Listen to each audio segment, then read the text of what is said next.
you're sitting in the House of Lords as a Labour peer. Why do you think the Labour Party is so resistant to speaking out on this kind of practical and almost seems to me the only real way we can get the bills to go down to a manageable level? I have absolutely no idea. I am not party to the leadership making decisions. They just make decisions and the policy and then try to hoist it upon the rest of us. I have not been supportive of many things. Windfall tax, which they are championing, in my view, is just one part of the equation. The bigger solution is really to bring not only the energy sector, but also many other sectors under public ownership. If you look around at what they call the cost of living crisis, is really, as Steve said, is really a poverty crisis. It is really caused by many formerly publicly owned industries which have been privatized. You have oil, gas, electricity, railways, water, to name just some of them, which actually been profiteering.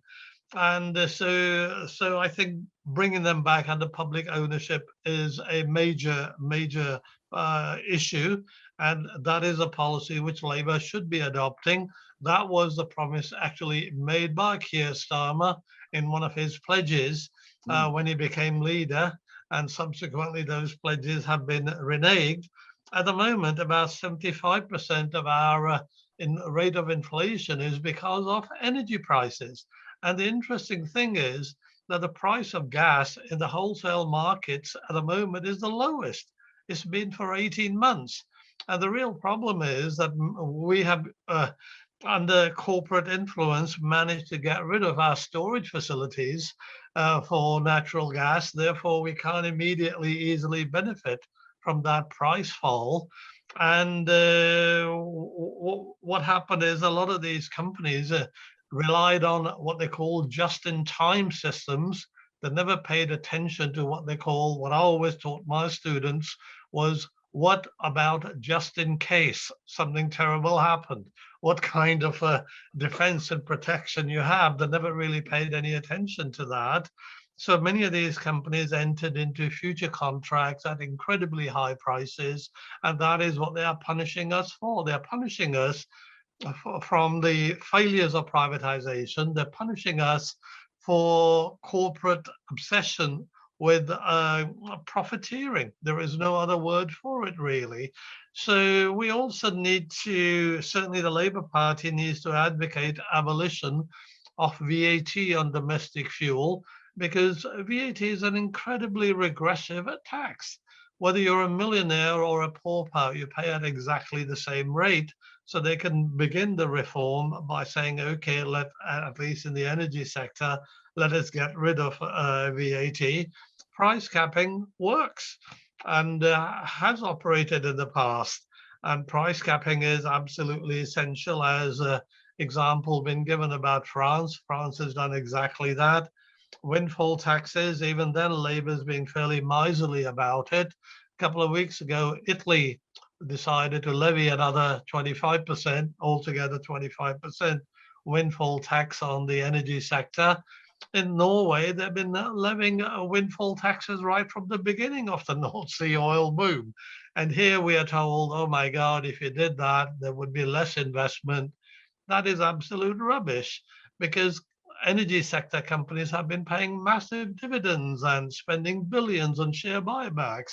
In other words, they're awash with cash. They are not really finding an investment opportunity. Therefore, they are handing it back. So I think really it is a huge problem. But I think at the level of the state, let's start thinking about the state. I think there is another issue. For years and years, we were told that we have a state which operates in a capitalist society. Now, what that suggested is that the state had a degree of autonomy from capital. Therefore, it could introduce things like the minimum wage, National Health Service, and throw a few crumbs to the people. What we are now witnessing is a capitalist state. It basically has little or no regard for workers, consumers, and it is all really about furthering the interests of capital. and basically not checking its excesses in any way, whether it is to do with profiteering or even enforcing employment law, as we saw in the case of P&O. So I think what Labour's doing, in my view, is I think the leadership is assuming, I'm just guessing, that the people who voted for it in 2019 would remain with Labour, and somehow by tilting to the right, it would grab some voters from the Conservative Party. I think both of those assumptions are highly erroneous. There is no reason to assume that people who voted for Labour in 2019 would remain with it, because the leadership is jettisoning many of the policies which persuaded people in 2019 and 17 to vote for Labour. And hard to see how the UKIP and many other voters are going to go for what they would regard as a paler version of conservatism. So I think Labour strategy, in my mind, is fundamentally flawed, and I think it really needs to return to the 2017-19 manifesto, which galvanized people, certainly in 2017, before the smear campaigns and character assassination campaigns started. People were warming to it, and that is what we really need. Yeah. Now, just quickly, Prem, David spoke to him, thought that the Conservatives would be as likely to bring energy into public ownership as the Labour Party. I mean, the Conservatives, if you look at the COVID regular rules that they put through and the spending they did on furlough and stuff like that, and also that they have nationalised some parts of the economy recently, they seem to be actually speaking more about intervention than Labour. Do you think that there's any truth in that? I think I await further detail, but let me sort of pick up some of the kind of themes which David referred to. I think let's look at, you referred to the furlough support. What did COVID do? COVID threatened corporate profitability. Therefore, the state moved in, if you like, help people, gave people on universal credit extra £1,040 in the hope that that would help to preserve corporate profitability. As soon as the threat of that is alleviated, homeless people are thrown out again, and the universal credit increase is also withdrawn. That did not seem to me to suggest that the state was necessarily operating for the people's interest. It was primarily for the interest of capital. So now people are facing hardships. We are not witnessing the state saying, okay, let us reintroduce another £1,040 uplift for universal credit. Let the people have wages, pensions, benefits increase in line with inflation.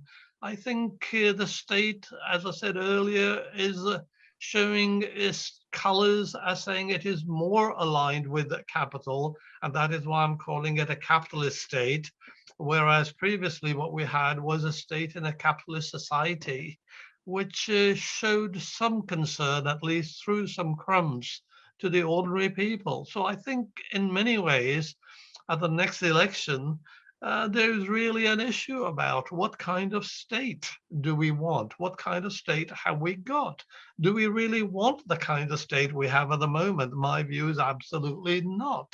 And I'm not even referring at the moment to erosion of our civil liberties, which is taking place under the current government.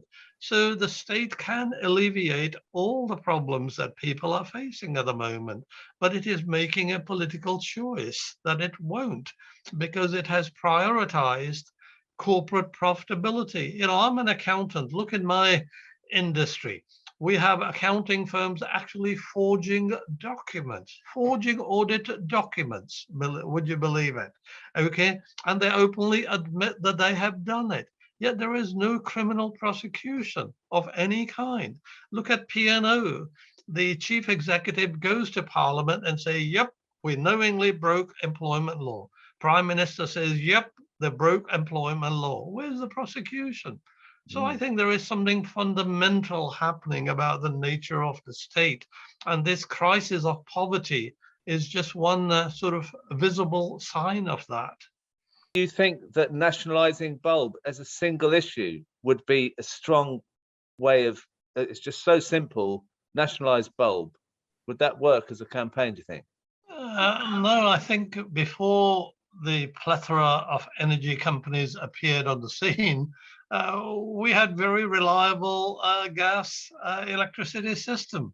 The government told us it would separate somehow production from retailing of energy, which has not really happened. For example, EDF produces and it is a retailer as well. All that means it is able to make bigger profits in the process. I would want to get rid of all of these energy companies altogether. And really let us go back to the older system, which I think was more reliable. People didn't have to go every few months hunting for a supply, and you end up chasing your own tail. You're getting really nowhere.